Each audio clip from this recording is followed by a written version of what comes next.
lain di bawah tajuk Akidah bab 7 bahagian yang kedua. Pertama, Nik Nur Sita. Ustaz, saya hendak bertanya dalam konteks hendak berdakwah. Bagaimana kita hendak menjawab kepada orang yang kita mengajak dia ke majlis ilmu apabila dia berkata, kami menuntut ilmu di radio dan di TV. Tak payah susah-susah ke masjid. Okey. Macam mana hendak jawab? Alhamdulillah, khasnya Nik Nur Sita yang bertanya, maknanya anda sudah ada semangat untuk berdakwah. Dakwah maknanya mengajak, menjemput. Itu sebabnya kalau kita terima envelop dari kawan kita orang Arab, tertulis ad-dakwah di tepinya. Ad-dakwah itu maknanya undangan, jemputan. Jemputan walimah ke, jemputan kesyukuran ke, ad-dakwah. Dakwah maknanya menjemput. Sudah bagus sifat ingin mengajak. Cuma kadang-kadang kita jadi serba salah. Kalau kawan yang kita jemput itu menjawab seperti yang ditanyakan tadi. Kami menuntut ilmu di radio dan di TV. Tak payahlah ke masjid. Ustaz tidak nafikan cara untuk mendapat ilmu memang banyak. Banyak menuntut ilmu.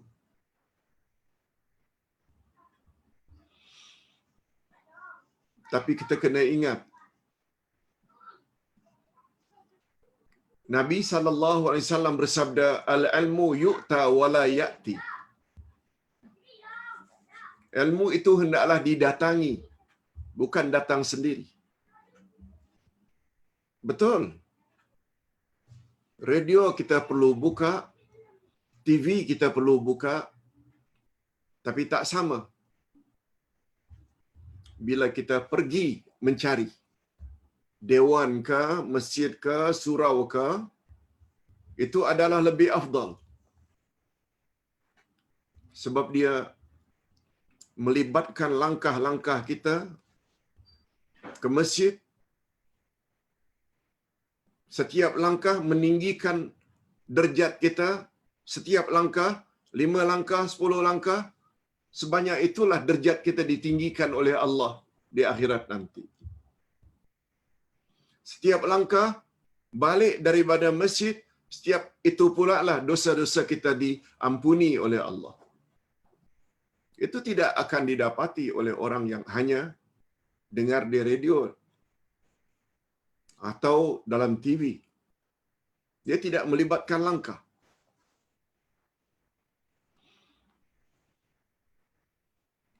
Tapi sekali lagi Ustaz tidak katakan mendapatkan ilmu hanya dengan menghadirkan diri ke dalam masjid. Dengan membaca pun boleh bertambah ilmu. Di rumah pun secara online kita dengan Zoom ke atau Facebook kita dapat ilmu. Betul? Tapi ingat sabda Nabi sallallahu alaihi wasallam, man salaka tariqan yaltamisu fihi ilma sahalallahu lahu bihi tariqan ilal jannah.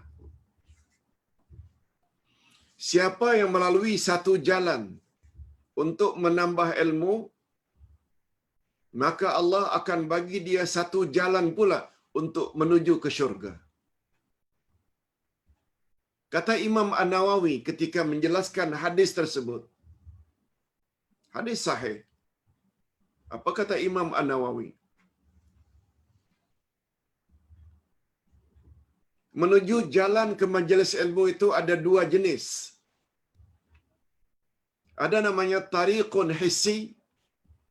Tariqun hissi, tarik jalan hissi, physically. Yaitu kita berjalan kaki ke masjid, surau, atau kita jalan menggunakan sepeda, bicycle atau motor, atau kita berjalan dengan mengendarai kereta lalu jalan-jalan tertentu, itu namanya tariqun hissi, jalan yang bersifat fizikal. Ada satu lagi, tariqun maknawi. Tariqun maknawi maknanya jalan-jalan maknawi, jalan-jalan yang bersifat abstrak, jalan-jalan keilmuan, bukan jalan fizikal, jalan-jalan keilmuan. Kita bawa buku, kita tengok nota, kita bawa pen atau pensel, kita bawa buku catatan, kita bawa MP3, kita bawa kaset untuk kita rakam, recording. Ini adalah jalan maknawi. Semakin banyak buku dibawa, pen dibawa, buku catatan dibawa, tape recorder dibawa, atau MP3. Kembali pada ayat, siapa yang pergi ke majlis ilmu melalui satu jalan, maka satu jalan pula Allah permudahkan baginya jalan ke syurga. Tapi bila kita lalui banyak jalan, sudahlah tariq hissi, berjalan kaki atau dengan kenderaan, kita bawa pula MP3, kita bawa pula buku, kita bawa pula, maknanya banyak jalan, maknanya ganjaran di akhirat, banyak pula jalan yang akan dipermudahkan oleh Allah kita menuju ke syurga. Sekali lagi, Ustaz tidak nafikan mendengar ceramah di dalam TV dan radio juga bagus, tapi kita tak boleh nafikan kebagusan bila kita menghadirkan satu-satu majlis ilmu. Ingat, al-ilmu yu'ta wala ya'ti. Ilmu hendaklah didatangi, bukan dengan datang sendiri, dengan mudah. Kita kan buat online ini hanya karena PKP. Karena kita dalam keadaan terbatas, terpaksa menjaga SOP. Jadi, itu jawaban Ustaz. Mudah-mudahan dapat difahami. Ini belum lagi kalau Ustaz tambah. Sampai di masjid kita ada ganjaran double bila kita duduk ke masjid dengan niat i'tikaf pula. I'tikaf tidak akan dapat diperolehi oleh orang yang berada di rumah. Walaupun dia dengar itu di bilik khas untuk dia salat berjamaah. Tak, itu namanya Masjidul Bait. Masjidul Bait maknanya masjid rumah. Itu tidak boleh untuk i'tikaf. I'tikaf hanya tempat yang khas untuk dijadikan masjid bagi satu-satu qaryah. Masjid paling kurang surau boleh dengan niat i'tikaf. Dan itu juga tidak akan dapat diperolehi oleh orang-orang yang hanya mendengar di rumah. Wallahu a'lam. Ustaz, mengapa Allah boleh cabut keimanan seseorang? Di mana silapnya?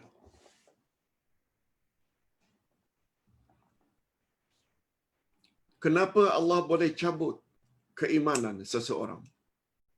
Di mana silapnya? Kita baru tadi bercakap, iman boleh naik, boleh turun.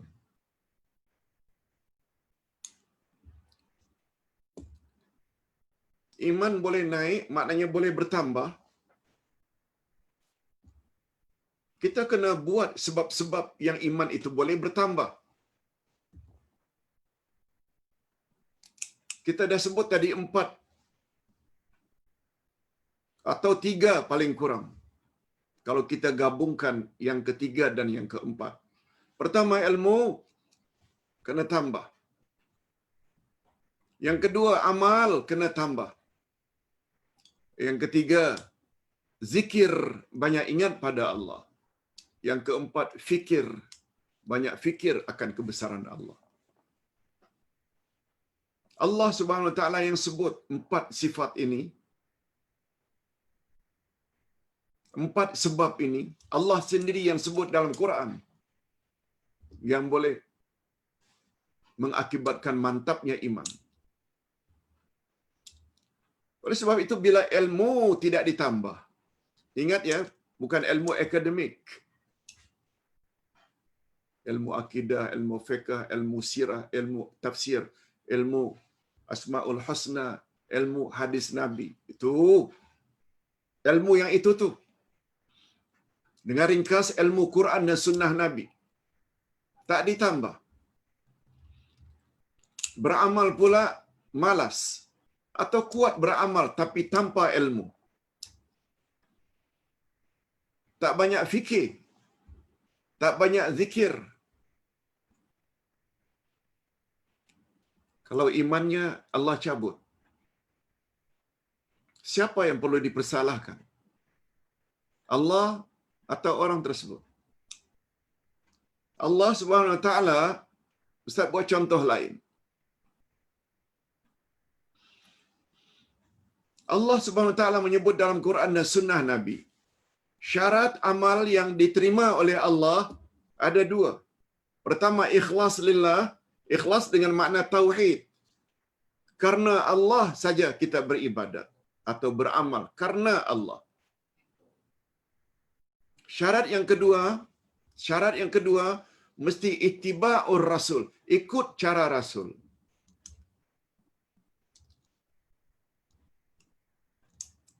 Lalu ilmu tentang itu kita tak punya. Lalu amal kita nanti di akhirat Allah reject. Allah dah sebut, bila kamu buat syirik, jangankan yang besar-besar, syirik kecil saja, riya, boleh mengakibatkan amal tidak diterima. Lebih-lebih lagi syirik besar. Nanti kita akan bahas satu lagi bab, iaitu bab yang ke-8 dalam ilmu akidah, jilid 1, perkara-perkara yang boleh merosakkan iman. Pertama sekali syirik.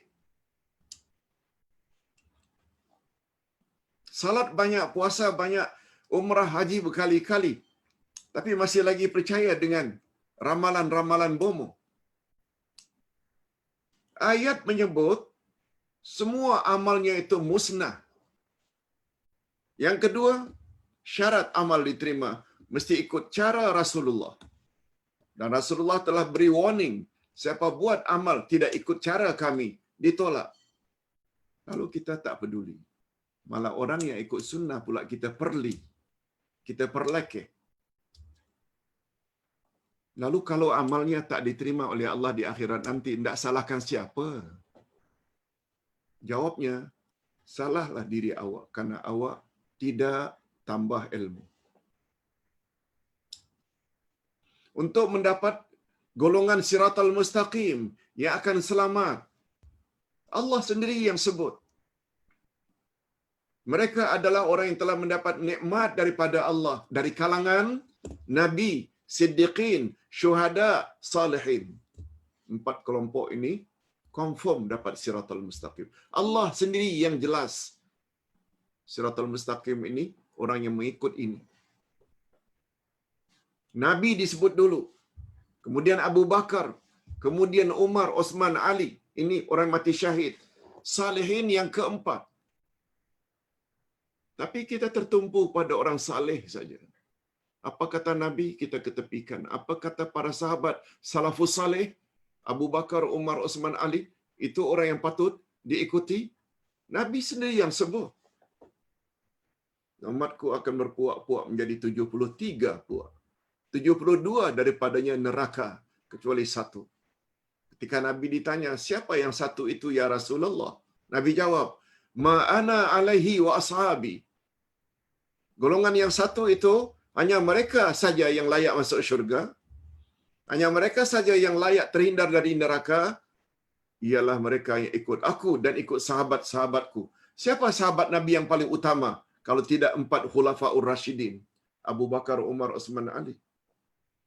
Tapi ta'assub dan fanatiknya kita dengan tuan guru, mentang-mentang serbannya besar, janggutnya panjang, jubahnya labuh,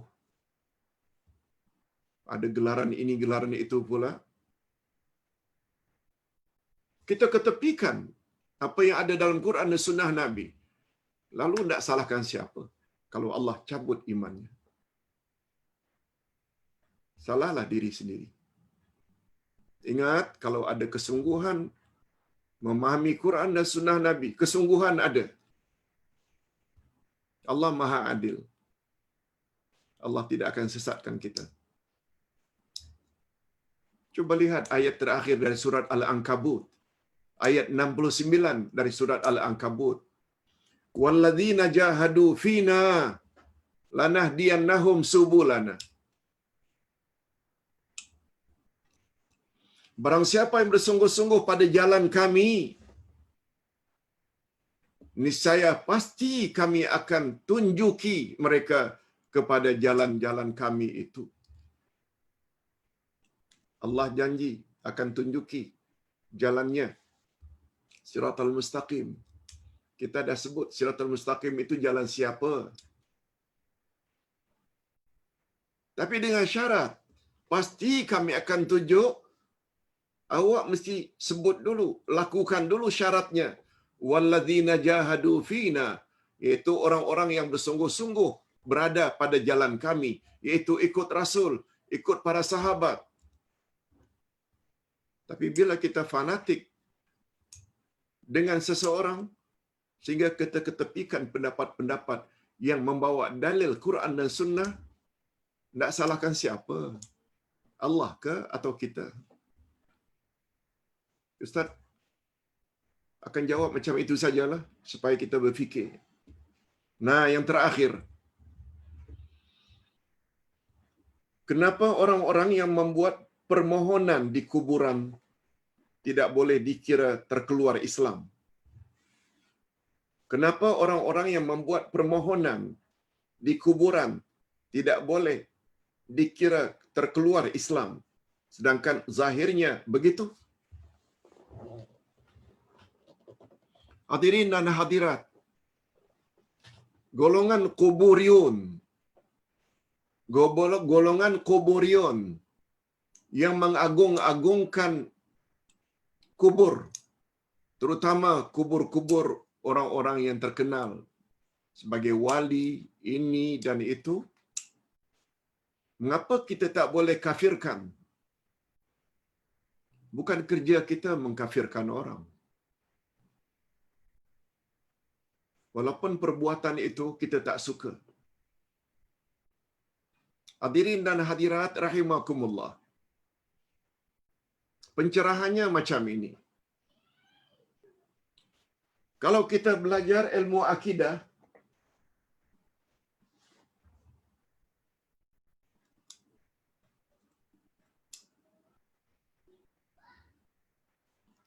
Rasulullah sallallahu alaihi wasallam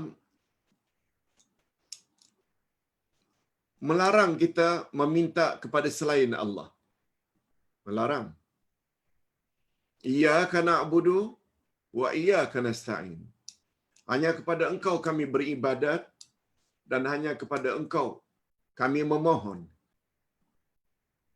Beribadat dengan memohon tidak dengan membawa makna permohonan itu bukan ibadat. Permohonan adalah jenis ibadat yang paling utama. Sehingga Nabi gunakan istilah ad-du'a'u huwal ibadah. Doa, memohon itu adalah ibadat. Kalau memohon itu adalah ibadat, sedangkan ibadat mesti ditujukan hanya kepada Allah. Bila memohon pada orang yang sudah mati, di atas kuburan keramat dan lain-lain, itu bermakna dia telah berbuat syirik.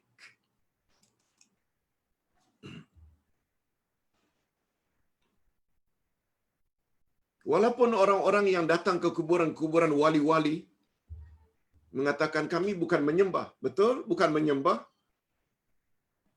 Anggapanmu bahwa bila berdoa di kawasan perkuburan orang tertentu itu adalah lebih makbul berbanding berdoa di tempat lain, itu pun dah salah.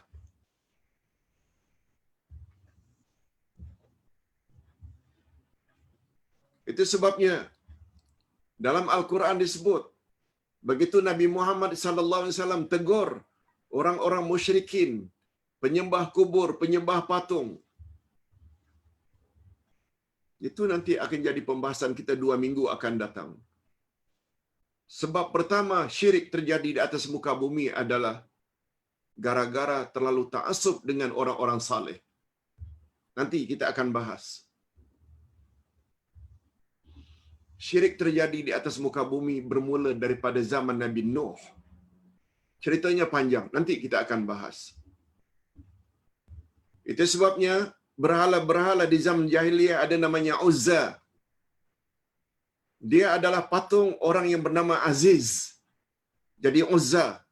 Muna, orang alim yang mereka sanjung dulu itu yang bernama Manam. Lata, orang alim yang bernama Ilat. Semua orang-orang alim. Ketika Nabi Muhammad sallallahu alaihi wasallam larang, jangan kamu sembah kuburan-kuburan itu atau patung-patung itu yang namanya itu. Mereka jawab, kami tak menyembah pun. Cuma yang kami harapkan, mudah-mudahan mereka semua mendekatkan kami kepada Allah. Yuqarribuna ila Allahi zulfa. Mereka tak kata menyembah. Tapi harapan mereka supaya orang-orang alim itu, orang-orang yang terkenal itu, yang sudah mati itu, dapat mendekatkan kami kepada Allah. Nabi kata itu perbuatan syirik. Tapi hari ini kita tak berani mengatakan itu syirik. Tanyalah pakcik makcik yang pergi ke kuburan wali-wali. Jangan sembah. Pakcik makcik akan jawab, kami bukan menyembah, kami hanya mohon. Mudah-mudahan kuburan orang-orang saleh itu boleh mendekatkan kami. Apa bezanya? Itulah exactly jawaban Abu Jahal, Abu Lahab ketika ditegur oleh Nabi. Jangan sembah kubur. Hanya saja nasihat Ustaz, bukan tugas kita mengkafirkan orang. Cuma kita hanya nak mengatakan perbuatan itu tu boleh membawa kepada kekufuran. Di situ perlunya tambah ilmu, tambah ilmu, tambah ilmu. Ditambah pula kadang-kadang perbuatan itu dilakukan oleh orang-orang alim belaka. Duduk di atas kubur, lalu mendakwa pula bahwa mereka itu, bahwa mereka itu, bahwa mereka itu. Yang cakap bukan sembarang orang. Jadi orang awam yang kurang ilmu akan terima bulat-bulat, macam mana pula salah. Si anu saja macam itu, si anu saja macam itu. Islam bukan agama milik orang-orang tertentu. Dia milik Allah dan milik Rasulullah. Referensi, rujukan utama Quran dan Sunnah. Macam yang kita sedang belajar sekarang. Ustaz tidak bermaksud tak menyalah-nyalahkan orang. Ustaz lebih cenderung untuk memberi pencerahan. Kemudian, buatlah pilihan. Kalau awak dapat pilihan yang betul, selamatlah awak. Tapi bila pilihan awak salah, yang akan binasa awak juga. Mari kita tambah ilmu dari masa ke semasa. Kita jangan jadi khawarij. Bila ada orang buat salah, kafir. Bila orang salah, kafir. Itu bukan ahli sunnah wal jamaah. Kita jumpa lagi insya-Allah petang nanti jam 3. Jam 3 nanti kita akan bahas masalah syirik. Ada syirik besar, ada syirik kecil dan lain-lain. Insya-Allah. Segala yang baik Allah ilhamkan pada Ustaz. Ustaz dah sampaikan. Segala silap salah itu kekurangan Ustaz sendiri. Wabillahi taufiq wal hidayah. Wassalamualaikum warahmatullahi wabarakatuh.